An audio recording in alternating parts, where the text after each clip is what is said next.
सनातन धर्म का मूल आधार ऋषि मुनियों से ही है। हमारे ऋषि मुनियों ने मनुष्य के लिए नहीं बल्कि समस्त जीव जंतु, पशु पक्षी, प्रकृति और समस्त ब्रह्मांड के लिए निस्वार्थ भाव से कार्य किया। ऋषि मुनियों और संतों को ही मानव जाति का प्रथम गुरु माना जाता है। इन्हीं के द्वारा ही हम आध्यात्मिक और भौतिक जगत के ज्ञान से साक्षात्कार होते हैं। धर्म ग्रंथों के अनुसार भगवान शिव को इस संसार का प्रथम गुरु माना जाता है, जिन्होंने सबसे पहले सप्त ऋषि अर्थात 7 ऋषियों को ज्ञान दिया और इन्हीं 7 ऋषियों ने समस्त मनुष्यों को ज्ञान दिया, इसलिए इन्हें ही मानव जाति का प्रथम गुरु माना जाता है। सप्त ऋषियों में ऋषि कश्यप, ऋषि अत्रि, ऋषि भारद्वाज, ऋषि विश्वामित्र, ऋषि गौतम, ऋषि जमदग्नि और ऋषि वशिष्ठ का नाम आता है। सप्त ऋषियों में सबसे पहले ऋषि कश्यप का नाम आता है। ऋषि कश्यप ब्रह्मदेव के मानस पुत्र मरीचि के विद्वान पुत्र थे। उनकी माता का नाम कला था। कश्यप ऋषि के नाम से ही कश्मीर का नाम पड़ा।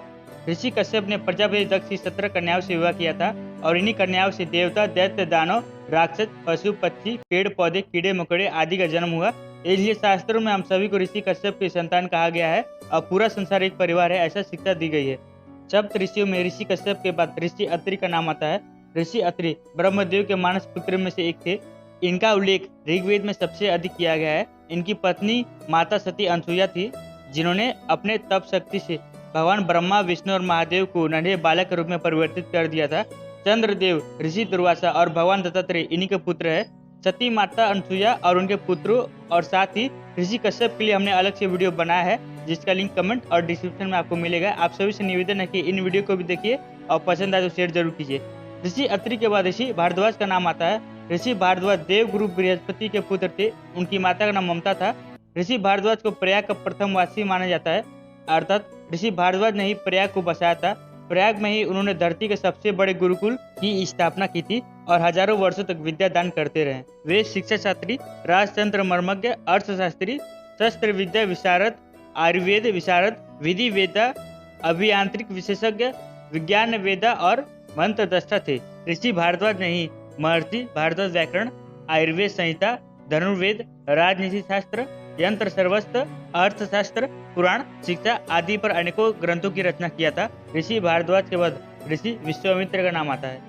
ऋषि विश्वामित्र एक ऐसे ऋषि थे जो जन्म से क्षत्रिय थे, लेकिन उनके कठोर तपस्या से प्रसन्न होकर ब्रह्मदेव ने उन्हें ब्राह्मण पद दिया था। ऋषि विश्वामित्र ने ही गायत्री मंत्र के उच्चारण से एक नए स्वर्ग का निर्माण कर देवराज इंद्र के अहंकार को नष्ट किया था। ऋषि विश्वामित्र प्रभु श्री राम के गुरु थे। उन्होंने ही प्रभु श्री राम को अनेकों प्रकार के अस्त्र शस्त्र की विद्याएं प्रदान की थी। ऋषि विश्वामित्र ने ही प्रभु श्री राम और उनके अनुज लक्ष्मण को सीता माता के स्वयंवर में ले गए थे। ऋषि विश्वामित्र के बाद ऋषि गौतम का नाम आता है। गौतम ऋषि की कठोर तपस्या और संकल्प के कारण ही भगवान शिव के 12 ज्योतिर्लिंगों में से एक त्र्यंबकेश्वर ज्योतिर्लिंग की स्थापना हुआ, जहाँ गंगा नदी गोमती और गोदावरी के नाम से बहती है। इन्हीं की पत्नी अहिल्या को प्रभु श्री राम ने अपने चरण कमलों से श्राप मुक्त किया था। ऋषि गौतम के बाद ऋषि जमदग्नि का नाम लिया जाता है। इनकी पत्नी का नाम रेणुका था। भगवान विष्णु के 6वें अवतार परशुराम इन्हीं के पुत्र थे। ऋषि जमदग्नि के पश्चात ऋषि वशिष्ठ का नाम आता है। ऋषि वशिष्ठ प्रभु श्री राम और समस्त रघुवंश के कुल गुरु थे। इनकी पत्नी का नाम अरुंधति था। वे त्रिकालदर्शी और बहुत ही ज्ञानी थे। त्रेता युग के अंत में ऋषि वशिष्ठ ब्रह्मलोक चले गए। तो मित्रों, ये थे सप्त ऋषि। शास्त्रों के अनुसार यही सप्त ऋषि मानव जाति के प्रथम गुरु थे, जिनके ज्ञान से समस्त संसार में ज्ञान का विस्तार हुआ। भारतीय ऋषि मुनियों ने ही इस धरती पर धर्म, समाज, नगर, ज्ञान, विज्ञान, खगोल, ज्योतिष, वास्तु, योग आदि का ज्ञान का प्रचार विस्तार किया। समस्त संसार के सभी धर्मों और विज्ञान के हर क्षेत्र को भारतीय ऋषि मुनियों का ऋणी होना चाहिए। उनके योगदान को याद किया जाना चाहिए। उन्होंने मानव मात्र के लिए नहीं बल्कि पशु पक्षी, समुद्र, नदी, पहाड़ और प्रकृति के बारे में सोचा और सभी के सुरक्षित जीवन के लिए कार्य किया। तो मित्रों, आप सभी से निवेदन है कि अगर वीडियो पसंद आए तो शेयर जरूर कीजिए, जिससे भारतीय ऋषि मुनियों और सप्त ऋषियों का प्रचार हो सके, सनातन धर्म का प्रचार हो सके।